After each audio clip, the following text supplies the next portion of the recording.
It's the Alien Conspiracy Podcast. We are your hosts, Agent Anderson and Agent ETA. Come with us this week as we investigate and talk about Aum Shinrikyo, the Japanese doomsday cult, who is more let me do that one more time. Whoops. Come with us this week as we investigate. Let me do that one more time. Come with us this week as we investigate the Japanese doomsday cult. Well, fucking shit. The Japanese doomsday cult. Are you okay? You're making me choke on my beer, dude. Are you okay? Oh, okay. All right, let me try that one more time here. Come with us this week as we investigate the Japanese doomsday cult, Aum Shinrikyo, most famous for their attack with sarin gas in a Japanese subway in 1995. All right. This one's kind of a crazy one. I mean, there's so many different levels to Aum Shinrikyo. I mean, just the founder and the leader of the cult, Shoko Asahara, that dude himself has so many different levels that you could talk about. But we'll try to get to most of them here, if not all of them. Yeah, it's not just a simple case of we have a cult, they had some followers, there was some weird stuff going on, and then they all committed suicide, which is your typical cult story. This one is a little different. Oh, this one is damn near as different as you can get. In my opinion, this is the most unique cult that I've ever looked into before. They're very, very interesting, very unique. I mean, they got up to some weird stuff. Yes. So yeah, some very just a little bit of a spoiler alert here. My personal favorite is them buying a military attack helicopter. I mean, if that doesn't kind of clue you into what kind of cult this was, you're in for a whirlwind, boys and girls. Yeah, what and how they got those connections too. So I guess we'll start at the beginning here. We'll describe what kind of a cult they were. So we already kind of said they were a doomsday cult. So basically the doomsday part of their cult, what they believed is they believed that there was going to be a nuclear war. And this nuclear war was going to be started by the United States, but it was going to be the United States was going to be antagonized by. It depends on what year you look at what they claimed. Sometimes they claimed it was going to be Freemasons. Other times they claimed it was going to be antagonized by Jewish people, or what was a couple of the other ones? There was a couple other ones too, right? I think they were anti-American. Jews, Freemasons, and the British royal family, and that's right. Yeah, pretty much other religions in general. In addition to that, well, and like the Rothschilds and stuff, like they would blame all sorts of people and stuff for who would be the ones that would antagonize this. But they would always say that the United States would start a nuclear war, and it would spell the doom for the world basically, unless you were a part of Aum Shinrikyo. If you were an Aum Shinrikyo member, that you would have salvation through the Christ figure that is the leader of the cult, Shoko Asahara, which is so he claimed that he was Christ. There's all sorts of stuff that this guy claimed he could do, but one of the main ones was he could absorb sins and stuff. And one of the reasons, he claimed that he was going to eventually absorb the sins of the entire world as well. He made some pretty tall claims, and but we'll get into that stuff later.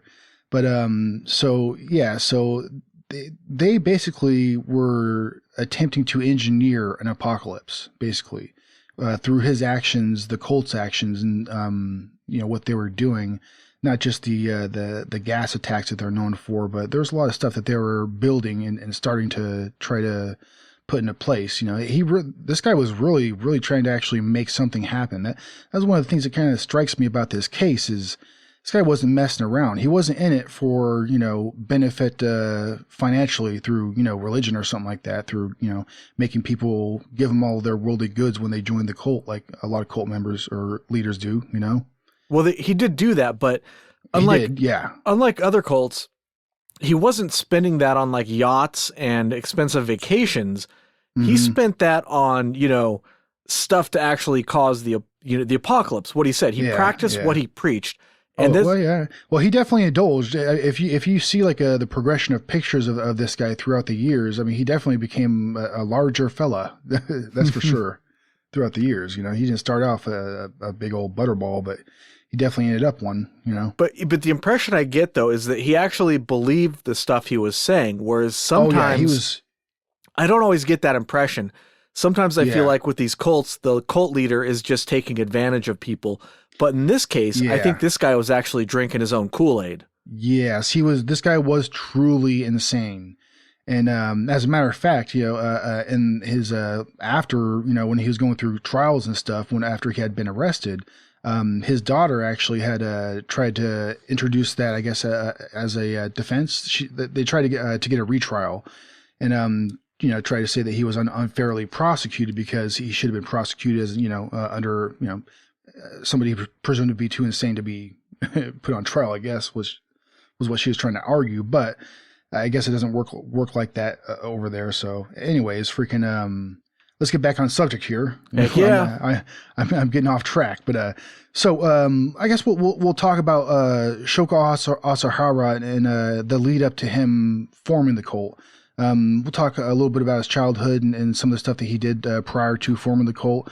Because I think that's it'll be kind of relevant.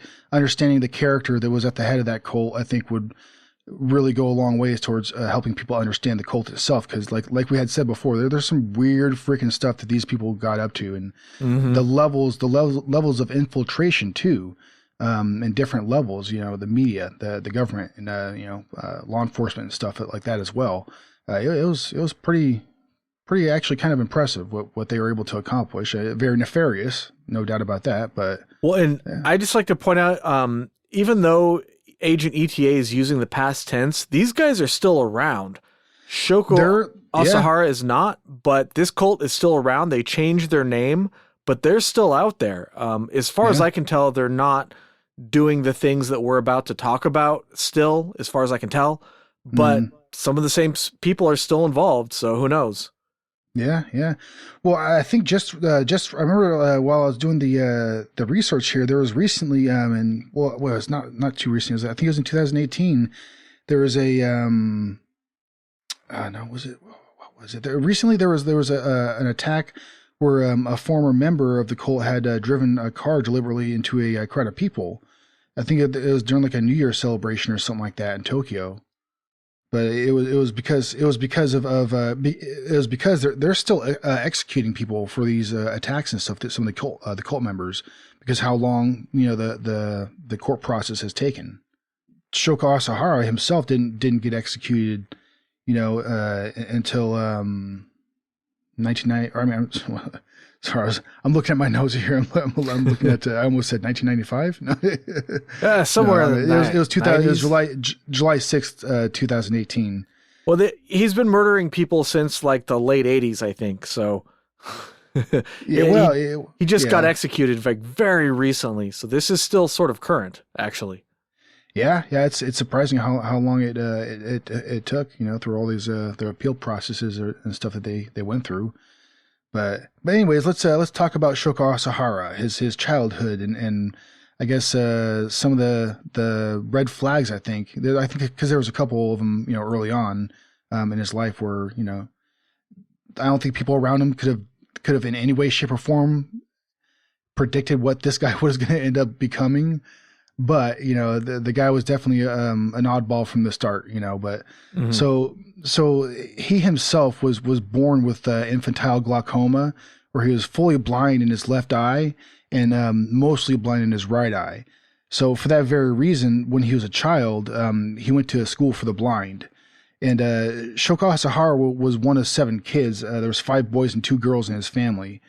And when he was there were stories supposedly of when he was in that school for the blind, he would pick on all sorts of dudes, people that were completely blind and had worse impairment than him, because he could see a little bit out of one eye, a little bit, not much, but a little bit. So he had a leg up on everybody else, and he wasn't a small kid either. It's like you say, in an ass kicking contest, the person with one leg beats the people with no legs. Isn't that how the saying goes? I don't know, something like that. Yeah, you get the point. Yeah, one leg would definitely be better than 0. I can tell you that damn much. But yeah, it's so he supposedly like ran like a little group of like, kids that he would run around and bully with and stuff, so that's one of the red flags, you know what I mean?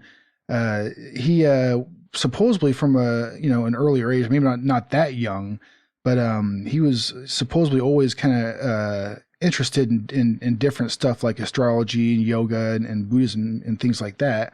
He didn't really start, taking aspects from different religions and different stuff like yoga and stuff like that and making his own religion until much later. But supposedly he was always somewhat interested in that type of stuff. And he ended up practicing in medicine, like acupuncture, traditional Eastern medicine and stuff. He ended up going to college for that as well. And supposedly in Japan, from what I understand, going through this research, stuff like traditional medicine and opening up like a pharmacy of some sort is actually somewhat common for people who have like visual impairments or something. I didn't read why, but like for some reason I guess that's pretty common. So that's one of the things that he was that was suggested to him, growing up. So that's what he chose to do. I think he was into yoga because he could see out of one eye, right? So he would do yoga like right behind the hot chick in the class. And then when she was doing downward dog, he would just look straight ahead and pretend like he was fully blind, but he could still kind of see, and you get away with it. It's like going to the gym and you could scope out all the babes, but you don't get busted for it. It's a perfect crime, dude. Not only can you see that nice rear end there, you can actually know what spot to park up in to get the best view, bump into her. Oops, sorry. I can't see anything. I'm sorry. Yeah. Oh, my bad. Yeah. So that's the 5th time this week. Sorry, Butterfingers. Yeah. Miss Goose.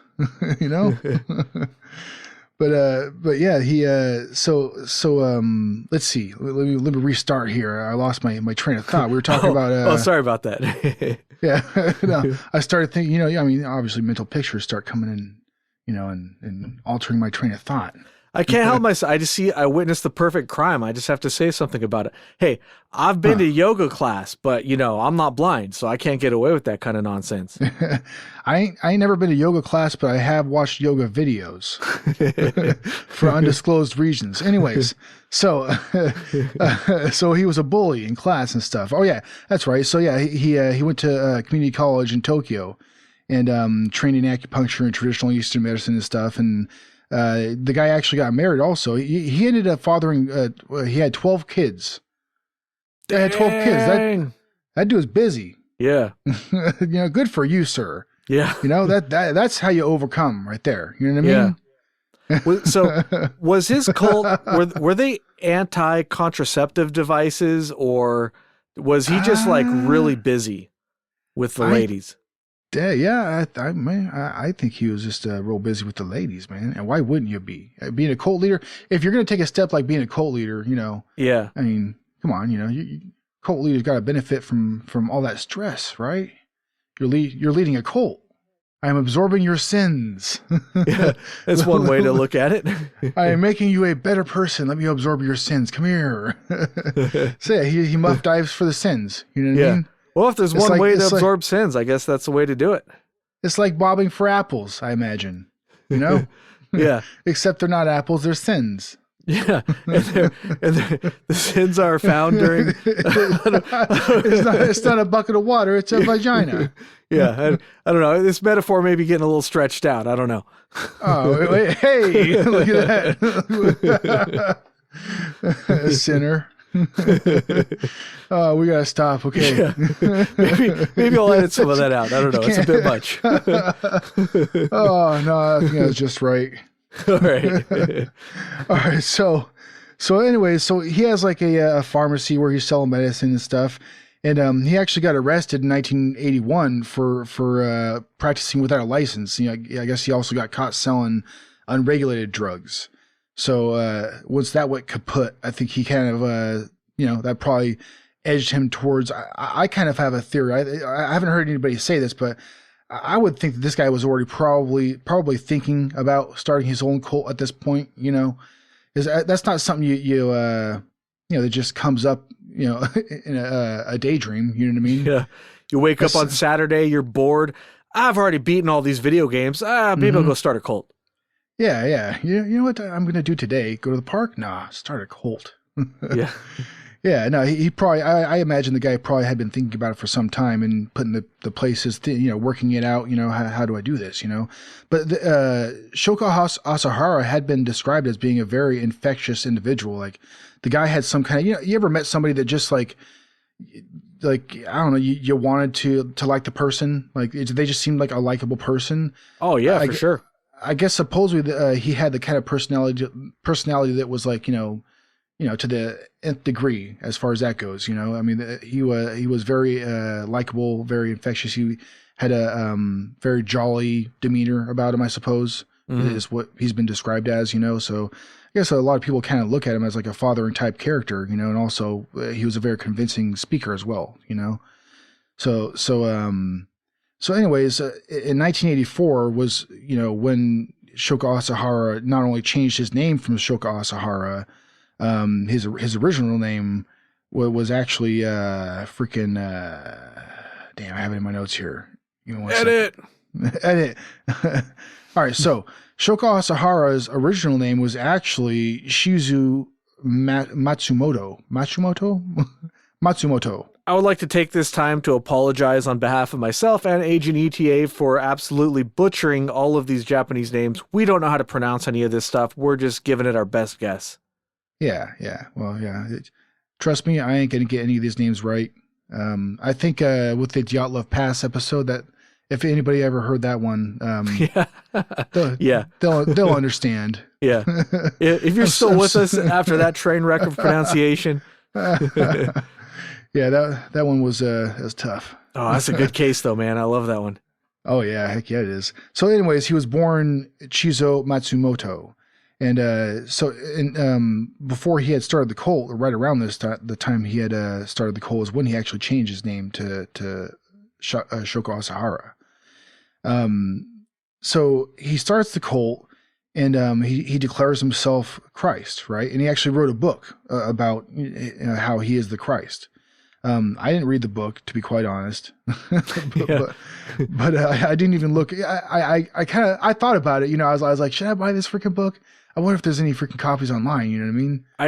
I didn't read it, but I did give it a 4-star review on Amazon because I feel like it would be a 4-star book. So, well, I mean, why wouldn't it be? Just look at all this guy accomplished. Yeah. Now, obviously, he wasn't really Christ, so that's why I didn't give it 5 stars. Yeah, okay. Basically. Well, I mean, that's being a little critical. I mean, but what if he comes back one day? That's true. We're still waiting, I guess. Yeah, he proves us all wrong. So this guy, from the early days of him starting this cult, he was trying to take some big steps and actually accomplish some big things also. Like for instance, like applying to the government for registration to get Aum Shinrikyo recognized as a real religion. So that way they can get obviously the tax exempt status. You know what I mean?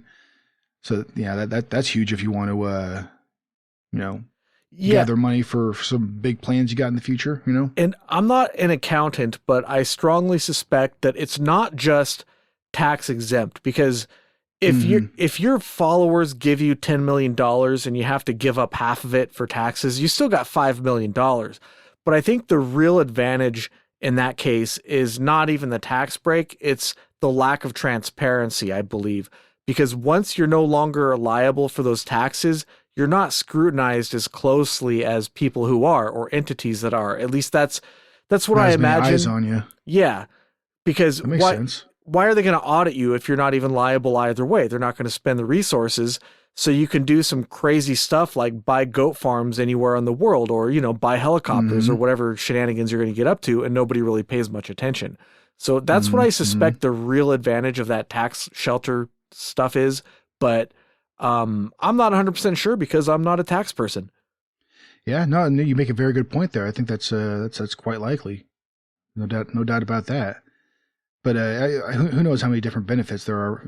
I have no idea. I've never looked into any that kind of stuff. But I once did consider starting a roaming tent ministry of snake worshippers. You run around with rattlesnakes and stuff and let them bite you. So I guess this would be a good time to start getting into the ideal system of the cult. And we talked a little bit about it already. We talked about how, the main ideal of it, relating to it being a doomsday cult was it, them talking about the atomic war that, only the Aum Shinrikyo's members were going to survive, right? But as far as like their religious ideal structure, the whole thing basically seems to have been borrowed from most of the main world religions, especially like some of the Eastern Asian religions. Like well, obviously, Christianity. He called himself the Christ, right? But there was a lot of Buddhist ideals that he stole. That there was, I think there was a couple things relating to Hinduism, but there was some fellow that had done some religious scholar that had done a study on his ideal system and basically picked it apart. Said this is from Buddhism, this is from Christianity, this is from Hinduism. Like, all right, this isn't this is a hodgepodge of random stuff, basically. That he put together in a way that benefit him. Very well, obviously. For the run that he did go on, at least. Yes. I don't know a whole lot about it, like I didn't do a deep dive on like their actual like religious structure and stuff, and listening to like because you can find like videos of like lectures of like cult members explaining, and Shoko Asahara himself also talking about like the religious structure, but like I'm kind of more interested in like their attacks and what they're able to accomplish, some of the crazy stuff that they got up to, and how they got away with this stuff too for so long, and it's that's just amazing to me. You know what I mean? If you've never heard about shenanigans and tomfoolery before, well, get ready, folks, because you are about to. Oh, dude, yes, let's get into it.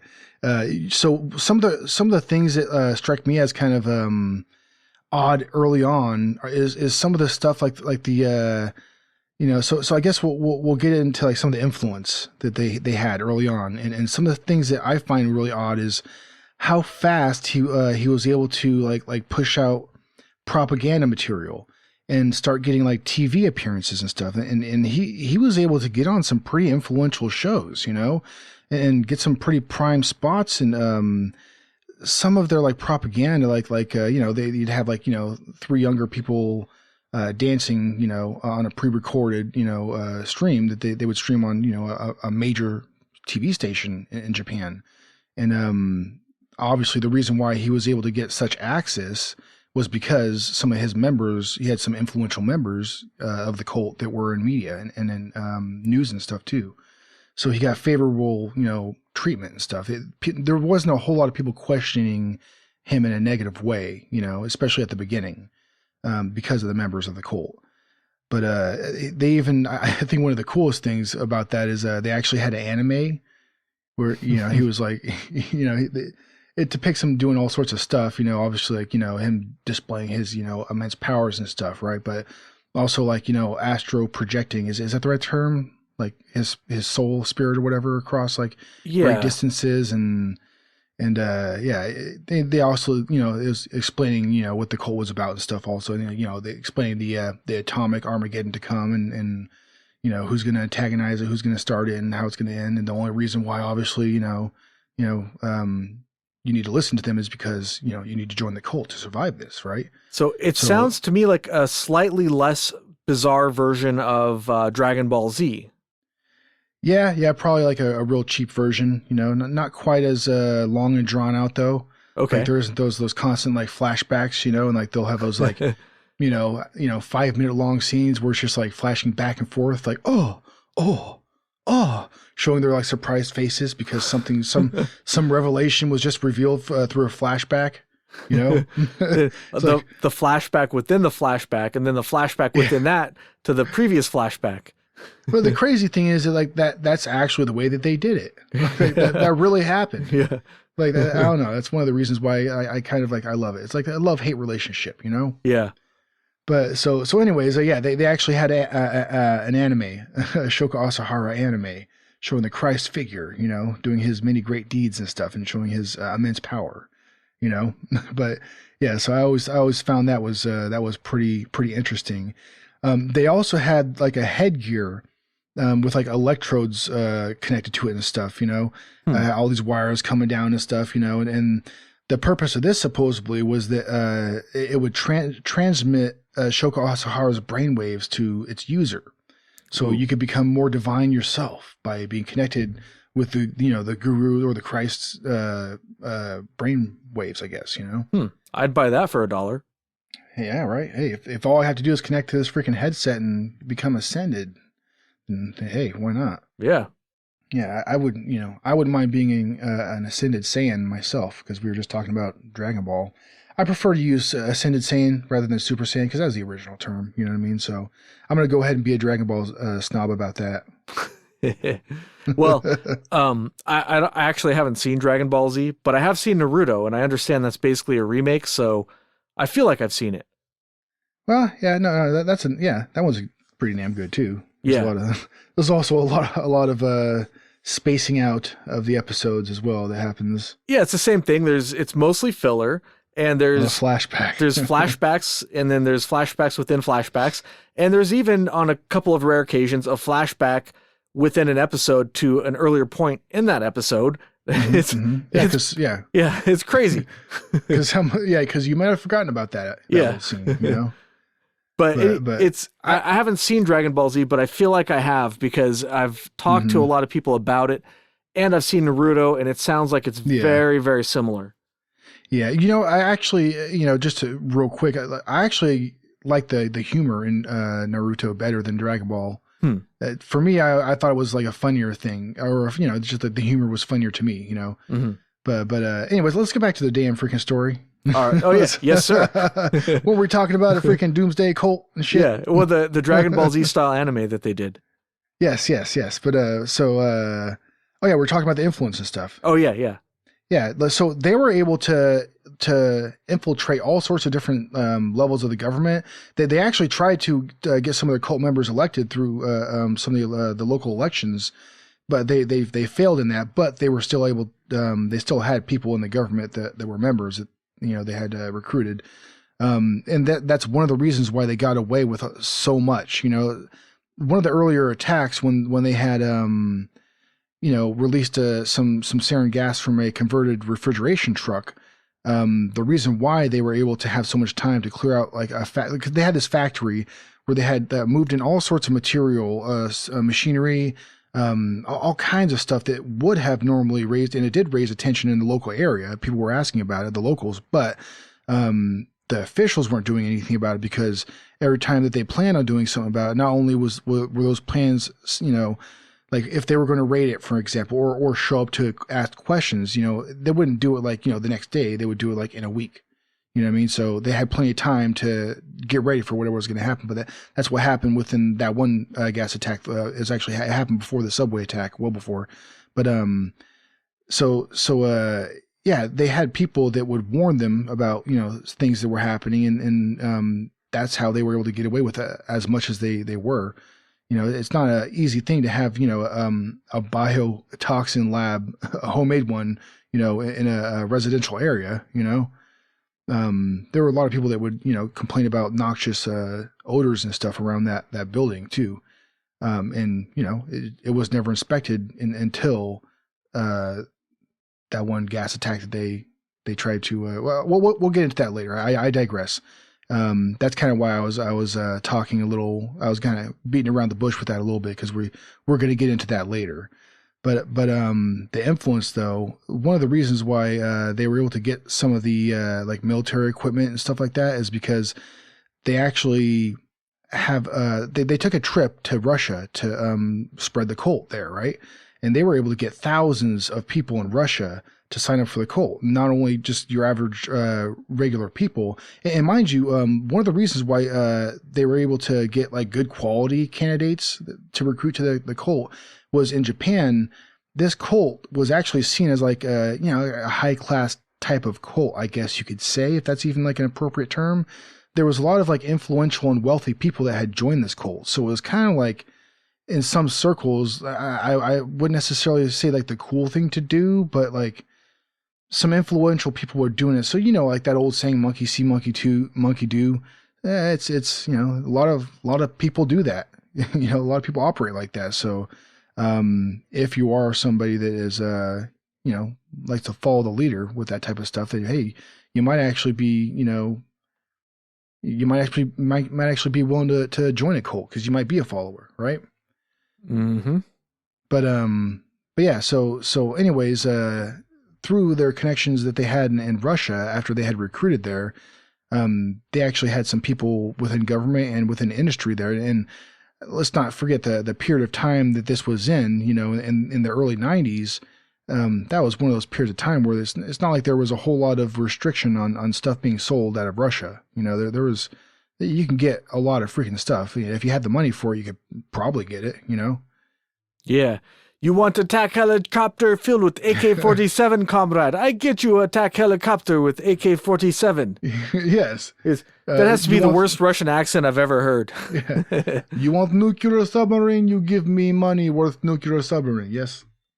Oh, when I win the lottery, that by the way, even worse. It's my dream to buy a submarine. Probably not a nuclear one, but I'd rather have that than like a yacht. So that's definitely on the bucket list for me.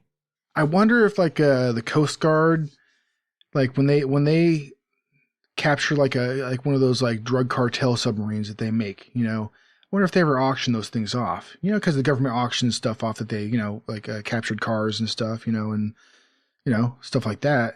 I wonder if that'd be pretty sweet. Well, and I imagine they definitely have some epic parties on them before they take them into the impound lot or whatever the naval version of that is. Oh, hell yeah. Turn on the boombox and ghost ride the whip, my friend. Hell yeah. I don't know what that means, but it sounds like fun. Oh, the little kiddos will get it. Okay. But yeah. Is there anything else you want to talk about in reference to like their influence and stuff? No, I think you pretty much covered it. Everything that I had in my notes, you've talked about already for that. All right, then I win. Yes. So, let's go. Let's move on to the next little topic here. Or let's talk about their manufacture of the bioweapons. Oh, that's the fun part. Yeah. This is one of the fun parts, man, because they well, not fun for the people it was used on. Yeah. Oh, that sounded so, yeah. That sounded pretty insensitive. Edit? Whatever, leave it in. I don't care. So the fun part to talk about, because I find this kind of interesting, the lengths that they went to. Well, it's just, so I just to reiterate, like, just to explain that a little bit, it's just so fucking insane. It's just so fucking insane what the shenanigans they got up to. And that's what I mean when I say fun. It's so weird. So just to explain myself a little bit. Yeah. So, and one of the more interesting things I actually found out is all right. So in October 1992, they took a trip to Zaire in Central Africa. So the point of this mission, so it was like on the surface, it was like advertised as like a mission like they were going to bring like humanitarian aid and stuff like that, right? But what he was really trying to do, and they found this out after the fact through like a lot of like the paperwork and stuff that they found after like their facilities and offices were raided after the fact, after the cult was raided by the government.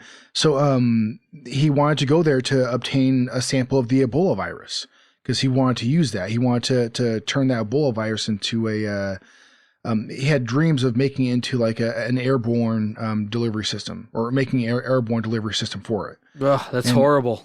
Yeah, well, he also tried to do it with anthrax also. They actually tried to do that. They released what they thought was going to be an airborne anthrax spore, but it didn't end up working out. And botulism as well.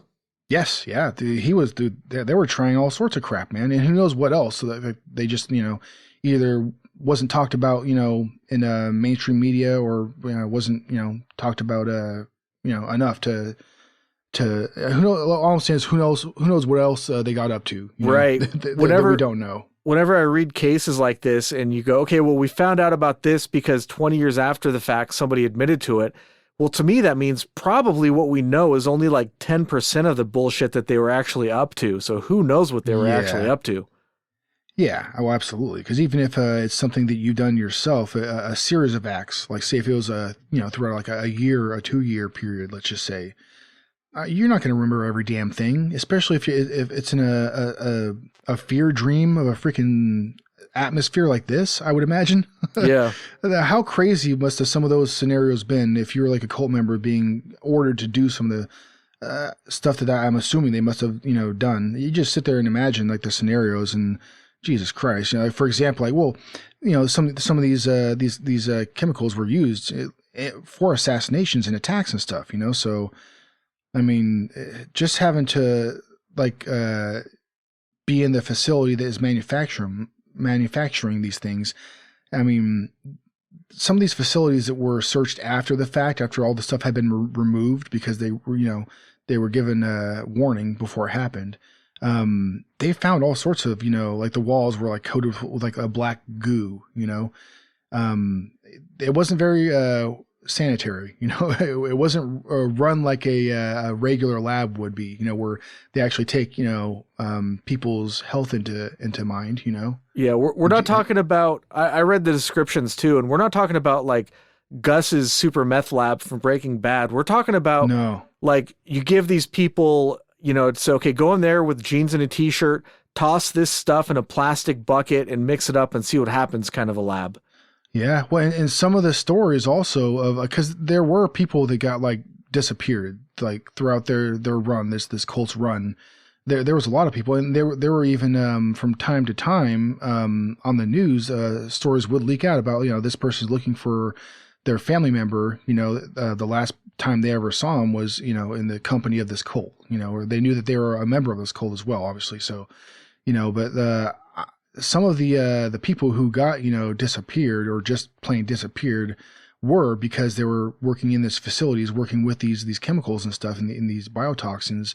That's why they got disappeared, because, well, they weren't exactly putting a lot of money into safety. So there were quite a few people that died because they were just working on this stuff, So it didn't seem like he cared all that much, so if anything, in Shoko Asahara's crazy brain, he might have saw that as like, oh, it's working, like that's good, it's good, it's working, But because they did fail a couple times. But anyways, back to the manufacture of bioweapons. One of the crazy things that they also did was in Perth, Australia, they actually bought a sheep farm. Why? Well, to test their chemicals and stuff on sheep, to make sure that they were lethal, because they were manufacturing this stuff themselves. So, you got to make sure that you're doing it right. So, yeah, and it begs the question, why wouldn't they just get their hands on like a few mice, scale it down a little bit? Because mice are easy to get. You don't have to go to a foreign country to get them. Like they have pet stores in Japan, I'm sure, don't they? I don't know, but you can get mice anywhere. Dirty panty machines. I know that much. Yeah, but in addition to what the biological things they were manufacturing, they also did nerve gases like sarin and VX and some other ones that they tried to make. Well, it seems like those two in particular were two of the ones that they concentrated on. They were most successful with. I mean, obviously the sarin gas one, because that's the attack in 1995 in the subways is what they're most known for, and that's what they got arrested for and shut down for. Right, and that's most of the stuff came out actually after that. They were suspected of a lot of the stuff that had happened, but it wasn't proven until these people were arrested after that attack, and they were interrogated, and people actually admitted to doing this stuff. Yeah. They had gotten in some trouble, and there was some heat around them before in the public eye because of allegations of extortion and stuff like that. Missing members, family members complaining that they haven't seen their brother, daughter, sister, whatever it is, So they had some negative publicity around them before these attacks and stuff. But most people in the public, they just kind of, they knew that there was an iffy thing, that maybe this was a greedy cult that was, extorting money from their followers, Yeah, it's the thing that's surprising to me is they started, I think in 1989 is the first case where I could find that we know they actually murdered somebody. And they, like we said earlier, the leader was not executed until 2018.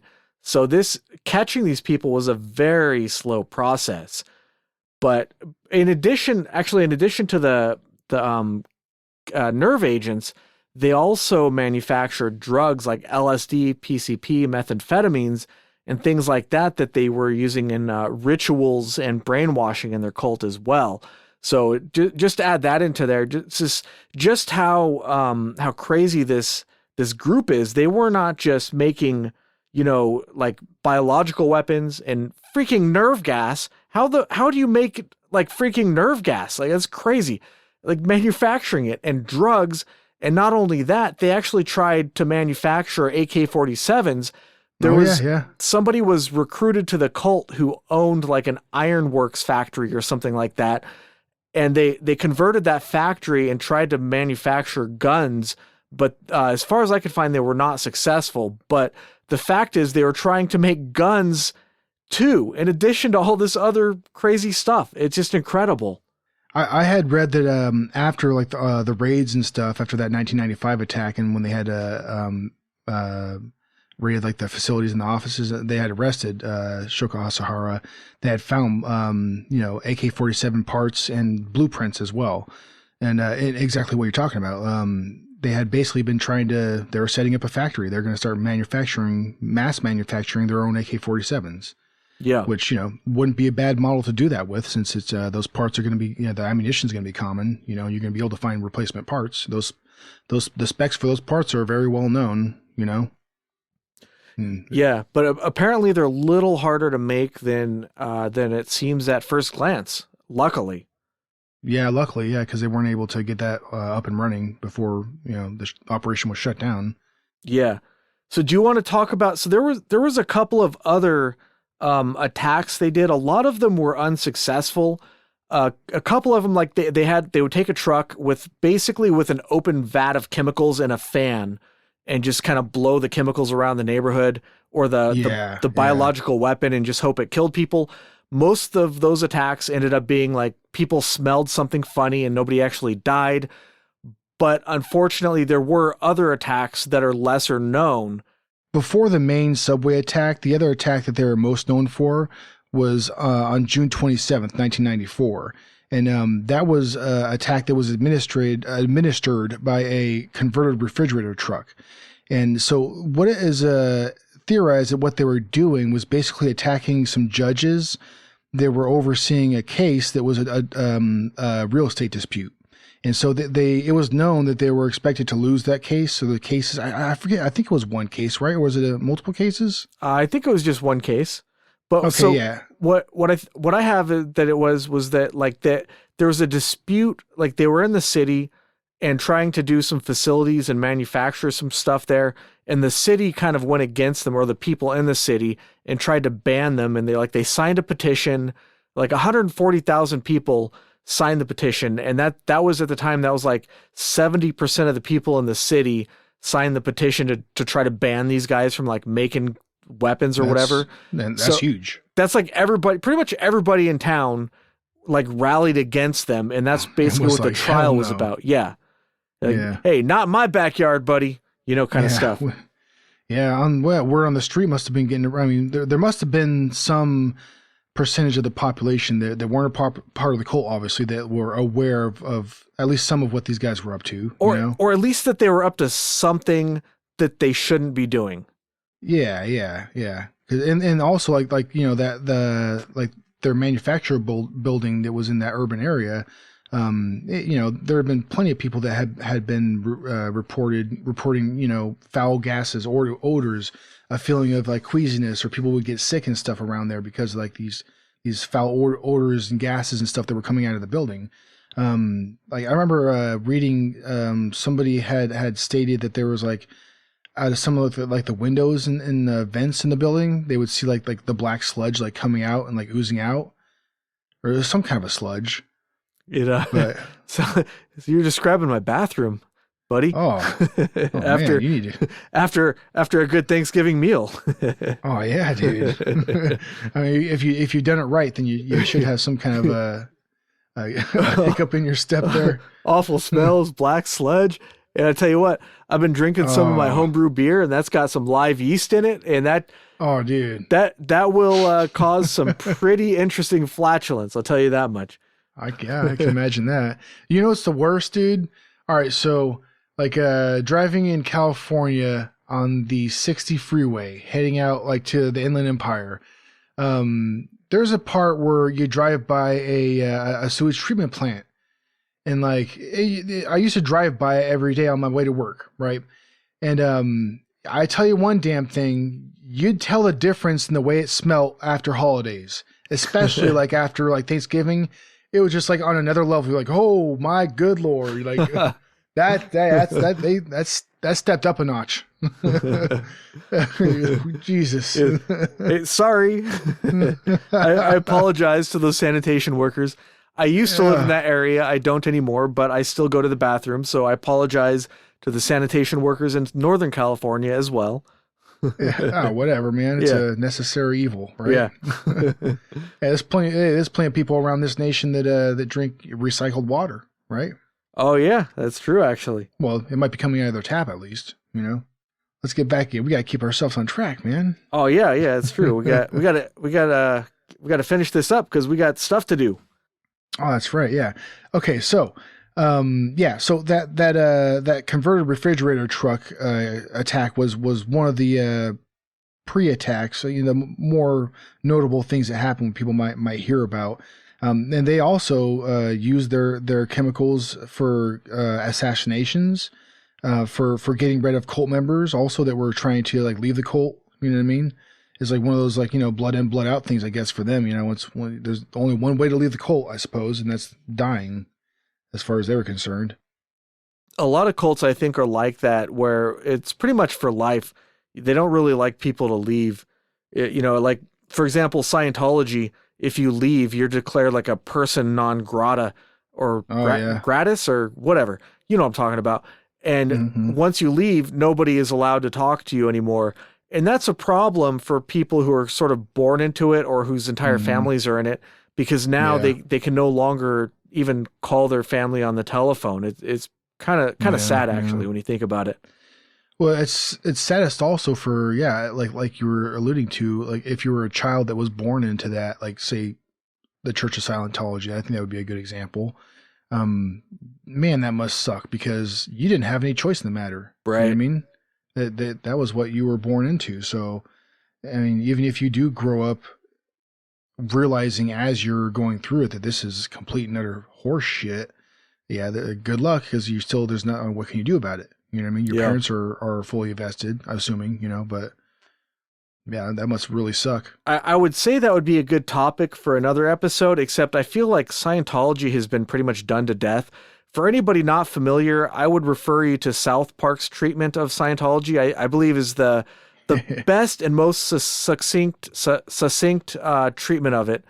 If you want to know everything you need to know about Scientology in about 20 minutes, that's where I would direct you. Yeah, Going Clear isn't a bad documentary either. That was made by the father of the leader of the church in Scientology. I forget the guy's name. Both of their names, but David. So L. Ron Hubbard is the guy who came up with it all.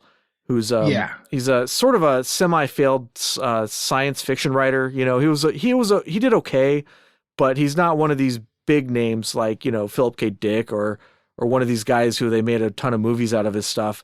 Well, you know, other people, not necessarily his cult members. You know, they made some of his stuff into movies, but they were all shitty movies. What you don't like? What was that movie that John Travolta did? Was it Planet Earth or? No. Oh, I know you're talking. I know you're talking. It called? Yeah, I know you're talking about. It's Oh crap. Battlefield Earth. Battlefield Earth. That's it. Yeah. Oh, dude, that's an L. Ron Hubbard freaking story right there. Oh, it was a masterpiece. Isn't that part of their religion? That's like one of the stories. Stupid humans. Yeah. Oh, that's one of the best movies ever. Are you kidding me? Oh yeah, I stand corrected. I know that like the Church of Scientology gave it awards. I know that much. Oh yeah. I mean, anybody gave it awards. Didn't it win Picture of the Year from the Razzies? Yeah, I think it did. I think it may have. Yeah. If it didn't, it should have. I don't know what would have eclipsed it. I don't think anything would have in that time period. I don't remember what year that came out, but I remember when it did come out. And I remember I was like, oh, John Travolta's in a new action movie, huh? Yeah. Like at that time, I wasn't aware of like how much of a uber creep that guy is, but I'll check this out. I don't remember. I didn't watch it in the movie theaters. I think I ended up watching it like when it came out on DVD or something. But I do think I paid for it in one way. Yeah. I think I rented it like at Blockbuster or something like that, or Warehouse, because it was that old, that long ago. You know, I might be dating myself, but whatever. Yeah, bring that DVD home, baby. You know, and pop that sucker in, start watching it, and it wasn't too far into her. I'm just like, what the hell did I pay for, man? Like, the fuck? I remember feeling like really, really gypped. Like, I was pissed that I paid any money for this. Yeah. I couldn't believe how bad it was. I'm sorry. I wasn't, how good it was. It was good. It was a good movie. Everybody should go watch it. It's a classic science fiction masterpiece. Oh, if you want to learn how to become, a superb actor, then you need to take your lessons from everybody in this film. If you want to learn how to become clear, which is, in case you're not familiar, clear is like being woke, but even better. So you should definitely all go watch this movie, and then you will become aware of what that is and well on your way to becoming that, I guess. Mm-hmm. Yeah, so well, man, that was a bit of a divergence there. Well, we had a couple of them this episode. Yeah. Where were we? What were we even talking about? Was this oh yeah, that's right. The Japanese cult. All right. Yeah. I think we were talking about like the assassinations and stuff. Oh yeah. That they had carried out. So there's one of the worst ones was actually one of the earliest ones. I think I alluded to it earlier, but in 1989, there was a man named I apologize in advance for this, but Tsutsumi, I think Tsutsumi Tsutsumi Sakamoto, and his wife and his child. This family, the husband was a lawyer and he was working on the class action lawsuit against the cult. And not just him, but the whole family was murdered. And this is one of the ones, this did not come out until many, many years after the fact. The police suspected it might have been the cult, but they didn't really have any proof and they had no way of pinning it on them until somebody admitted to it much, much later. But it gets worse when you look at the details. So the husband, Tsutsumi, he was beaten on the head with a hammer. His wife was also beaten, and also their child, the 14-month-old son. They didn't want to beat him with a hammer, so instead they injected him with potassium chloride to kill him. The adults were also injected, but the wife died, the husband did not, so he was then strangled to death.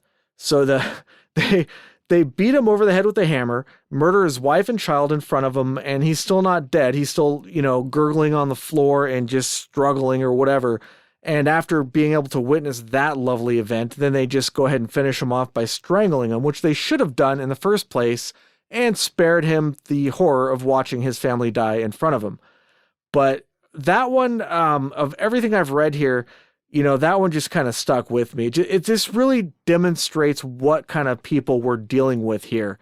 And this cult, from what I read, had two different structures. They had like the inner circle and the outer circle. The inner circle, those are the people who are doing these kinds of murders. The outer circle were people who were kind of recruited through like the mass media and kind of donated some money, but they weren't really balls deep into the cult, as you might say, or as I might say. not you. The lemmings. Yeah, exactly. The lemmings. That's a good way of putting it. But that's just one of many cases. And like I said earlier, if we know about 5 cases, there was probably 50 that we don't know about. Mm-hmm. Mm-hmm. Well, who knows how many cult members that they disappeared because they wanted to leave the cult. Yeah, I'm sure. There's probably more of those than assassinations. Well, yeah. I mean, you probably call those assassinations too, I suppose, if you wanted to, but... Yeah. But yeah, I mean, you know what we never talked about? We never got into more detail with the Tokyo subway attacks. Oh yeah, that's actually a really important one. Important one. Yeah, that's the reason why that was the downfall of the cult, basically. Mm-hmm. So that attack happened on March 20th, 1995. And they had multiple Aum Shinrikyo members go on the subway, Tokyo subway, with bags that had two different chemicals. I forget which two of them, but when it mixed, it created sarin gas. So what they did was they had two Ziploc bags with these liquids in there, wrapped up in newspapers, like a newspaper package. All these cult members were carrying umbrellas with like tipped points. And so what they would just do is they would get in their, the box car that they planned on going into. They just put the package on the ground, and they would, right before they left, they would poke the bag, at least a couple times to make sure that all that fluid mixes, and then, stroll off of the subway, and then let it do its damn thing. And supposedly they were also carrying syringes with antidotes, sarin gas antidotes. And I'm not sure if they used them or not, but in case they got exposed to it. But so yeah, that attack was, I mean, they definitely did a lot of harm in that attack. The numbers were that they killed 13 people. They injured, I think they injured thousands. There was a bunch of people. Yeah, the original the number. I've heard estimates around 6,000. Yeah. The amount of people that were actually like technically injured. Some obviously the injuries varied from people who were just nauseous, and there's people still to this day that suffer these effects. There are people that went blind. People that, I mean, there are people that were affected for the rest of their life. Obviously the people who died. I mean, yeah, sarin gas is nasty stuff. It's no joke. It's some horrible freaking crap. But I mean, and also one of the reasons why, because I've heard this stated like time and time again, when I was researching this, is one of the reasons why the effects were as bad as they were was because, let's not forget, like this is like the first like attack of any kind, like terrorist attack, you could say, right? That happened in Japan since probably like World War II, probably, I guess you'd say. I would assume. So like they would never even think that something like this was possible. There were cases where they even had this one case where someone like the subway workers like took the bags, the sarin gas packages off of the train and like collapsed while carrying it because they were just like taking trash off, The Tokyo subway system is legendary for like their efficiency. It's also very crowded as well. So it's legendary for how crowded that subway can get. But they're also very efficient. So the people who work there, they do their due diligence on keeping the place clean and keeping it working well. So there was another case of some of the workers that had moved some people into a back room that were being affected. They were showing effects from the sarin gas.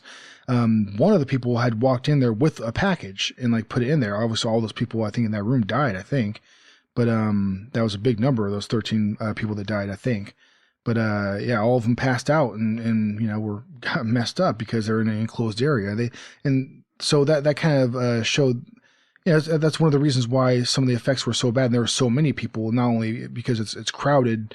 There's a lot of people in their subway system, and it's a subway, so there's a lot of spreading that gas can do right within those groups of people. But they just weren't ready for it. They had no idea. It took them a long time to even identify it as like a chemical attack of some sort. And who would be? How often in your daily life do you come across sarin gas? Like most people wouldn't even know how to react to that sort of thing. You just don't expect it. Nobody does. Yeah, well, and also seeing like the effects on people, how many people would actually identify those effects, like and know that, oh my gosh, this is like sarin gas or even like a chemical attack or something. Something would be weird. I don't know if I would immediately like, if you saw like a group of people like being affected by something, you'd probably walk up to them and try to figure out how you help. Yeah. Right. Not knowing that you could be walking into a gas of sarin or a cloud of sarin gas. Sorry. Right. Yeah. But yeah, I mean, it can happen to any of us. Absolutely. And one thing that really strikes me is when you imagine something like a nerve. Well, when I imagine something like a nerve gas attack, I envision like, secret schematics and laser beams and like high tech stuff. But we're talking about like they achieved this with like Ziploc bags and umbrellas, which it's kind of crazy at just how low tech they were and what they were able to achieve with such limited means. It's not like they recruited some weapons expert from the CIA or something. They just figured this out on their own. It's crazy. Well, and like we said, they injured thousands. They killed 13, and like, as horrible as that sounds, they intended on killing thousands. That was their plan. It could have been much worse. Yeah. They were trying to do a lot more than that. Yeah. Quite significantly more. But yeah, it's crazy. But yeah, because of that attack, that was the last straw right there. And they very soon after that, after the authorities had put the pieces together and figured out that it was Aum Shinrikyo that had done that, they got raided all over the damn place. People started getting arrested, and shortly thereafter, when the evidence was collected and gone through, they put them through trial, and there's quite a bit of people. Most people that were convicted, from what I understand, the higher level inner circle people you're talking about, there was a lot of people that were sentenced to death, and there are still people. I think last year there was a couple Shinrikyo members that were executed. So they're still executing these cult members this day even. When they raided their compounds, they found all kinds of explosives and weapons, and my personal favorite that I keep mentioning it is the attack helicopter. But they also found enough chemicals that they could have made enough sarin to kill 4 million people, assuming that they had good deployment. So these people this looks like it was just the beginning. This attack on the subway looks like they were planning to scale up from there. And that was sort of like one of their early test things. Yeah, like a stepping off point. Yeah, if they hadn't been stopped there, it would have just gotten so much worse. It's like a cult, just 1,000 times worse than what we're used to. It's probably the scariest cult ever in the history of cults, just because of what they were trying to achieve. Most cults that are doomsday cults, they'll predict the end of the world. They'll say, "Oh, it's going to happen, in 2025 or whatever," but they don't actually try to make it happen. These people were actually trying to make it happen. Mm-hmm. And they were for real. Yeah, for realsies, they were trying to make it happen. And there's one of the other things they tried to do is, like, in April of 1995, they put a hydrogen cyanide device in a bathroom at one of these subway stations, but it was disarmed. They found it and they disarmed it. But they estimate that particular device, if it had gone off, could have killed up to 10,000 people. And that's just one example. So that's what I mean. Crazy, man. They were just gearing up. They were just sort of figuring out how to do this stuff. And it's almost like it's very, very unfortunate what happened. But if that event had been less severe, then they might not have triggered that reaction, and they might not have been caught, and it might have led to something even worse than what happened, which is kind of scary to think about. Yeah, it's fortunate that they didn't have the opportunity to learn from that event and do better. Right. Yeah, exactly. Yeah, man. So what do you say, man? I mean, I'm not sure. There's endless, for the listeners. If you look into this yourself, there's endless little rabbit holes and little things you'll find out about this case. You'll just, I say about many things, other cases we talked about before, that you're just constantly slapping your forehead and be like, what the fuck? Yeah. Yeah. A lot of WTFs with this one. And how? I guess if if we're going to wrap it up, we could do a little epilogue here, which is that like I said earlier, they're still around. The group apparently, allegedly, I guess I have to say allegedly, murdered a legislator in 2002 that had formed a group that was like anti-Aum, I guess you'd call it, a group that was against this particular cult, and that legislator ended up getting murdered in 2002, and his murderer was later caught. But still, even though the leader has been caught and hung, by the way, I guess in Japan they still hang people, which is kind of gangster, I guess. I was like, all right. Yeah. All right. It's an interesting detail. All right. That shit cray. I mean, hey, that's some pretty damn solid fear of repercussion right there. Yeah. And you ain't going to be going peacefully. And like ETA mentioned earlier, in 2019, a man had drove his car into a group of people. Luckily for that event, nobody was killed, but 9 people were injured. But the point is that this cult is still, they're still alive and kicking. So hopefully they fizzle out and, sail off into the sunset or whatever. But you never know. The government, from what I understand, the Japanese government is keeping a surveillance on them and trying to make sure they don't get up to more shenanigans. But there's a couple splinter groups, and who knows what's going to come of this. And these are apparently highly motivated people. So I'm hoping that that they sort of fizzle out, but that's not necessarily guaranteed, I guess. So that's, I guess if you want to wrap it up, that's a little epilogue for you. Yeah. Well done, sir. Well, thank you. All right. Anything else you'd like to add, Agent ETA? No, I think we've covered it sufficiently, I think. All right. Well, thanks for listening. If you'd like to follow the show, you can do so on Twitter at AlienConPod. We also have an email address, alienconpod@protonmail.com. We would love to hear from you.